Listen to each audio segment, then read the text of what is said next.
Hi, this is Media Baldwin, the shortcut queen, with a quick tutorial on how to create Sparklines in Microsoft Excel. Data presented in a row or column is useful, but patterns can be hard to spot. For many years, we have been able to create charts in Microsoft Excel. Charts are a great tool to graphically explain the story of your numbers. However, they can be large and use a lot of space on the screen. You have the option to display the chart on a separate worksheet, but then the user doesn't get the full impact of the relationship between the data and the graphic. So, if you are looking for a way to give a quick, clear, and compact graphical overview of your data's trends, then Sparklines are for you. The Sparkline feature was introduced in Microsoft Excel 2010. You'll know that you're using Microsoft Office 2010 if your Excel screen displays a tab in the upper left-hand corner that displays the word File. This tab is usually green. So, after we confirm that we are using Excel 2010, we are ready to create our first Sparkline. There are two ways to get started. You can start by either selecting the data the Sparkline will be connected to, or select the cell or cells you want to insert the Sparkline in.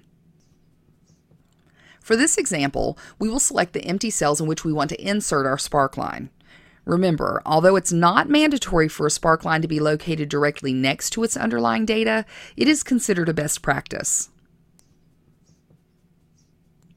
On the Insert tab, in the Sparklines group, click the type of Sparkline that you want to create. Your choices are line, column, or win-loss. We'll begin with the line type. Later I'll show you how you can change your Sparkline type to tell a different story.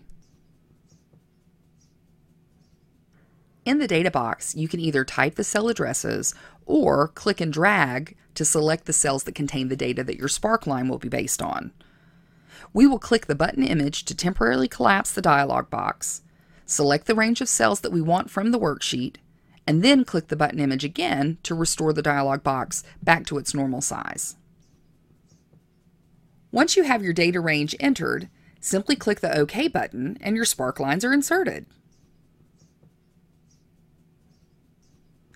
What about customizing your Sparkline? Well, when a Sparkline cell is selected, the Sparkline tools appear at the end of the ribbon.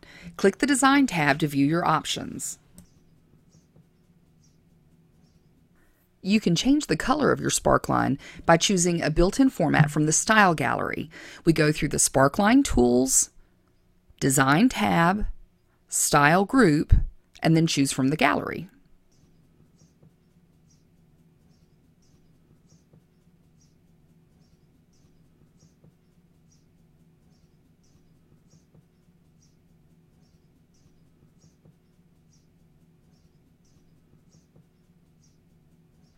You can use the marker color command to choose a color for the high, low, first, and last values, such as green for high and red for low.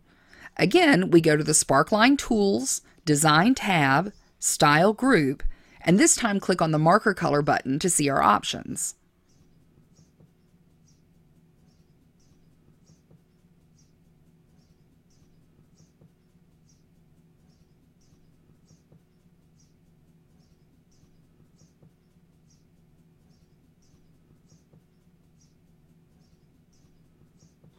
Because a Sparkline is a tiny chart embedded in the cell, you can enter text in the cell and then the Sparkline serves as its background.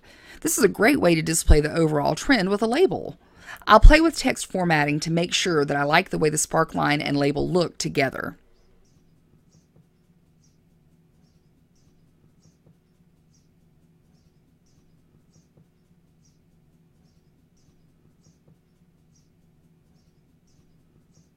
I hope you've enjoyed this sample of the information I teach at our live seminars.